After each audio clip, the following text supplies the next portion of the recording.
Есіңізде болсын, өрттің алдын алу оны сөндіргеннен әлдеқайда жеңіл.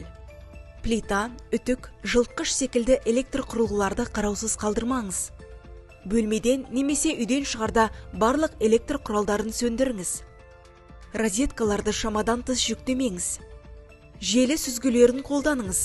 Бір розеткаға бірнеше қуатты құрылғыны қоспаңыз.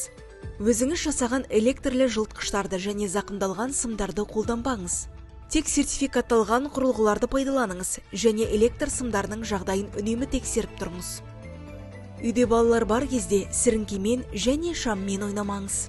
Сіріңке мен оттықта балалардың қолы жетпейтін жерде сақтаңыз, ал жанып тұрған шамды қараусыз қалдырмаңыз. Пәтерде немесе балконда шылым шекпеңіз. Темекі тұқылын қоқыс жәшігіне тастамаңыз. Темекіні тек арнайы рұқсат етілген жерде шегіңіз және тұқылын толық өшіріңіз. Жылыту маусымы басталмас бұрын пеш жүйесінің дұрыс жұмыс істеп тұрғанын тексеріңіз. Үйіңізге көмір қышқыл газының датчигін орнатыңыз. Ол сіздің өміріңізді сақтап қалуы мүмкін.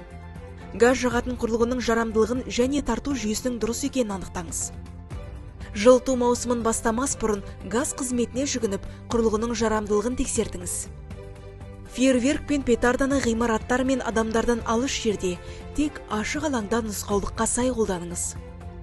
Түтін иісін сезсеңіз немесе жалынды байқасаңыз, асықпай, сабыр сақтаңыз. Оттың таралмауы үшін есікті жабыңыз және айналаңыздағы адамдарға көмектесіңіз. 101 немесе 112-ге қоңырау шалып, мекен-жайды айтыңыз.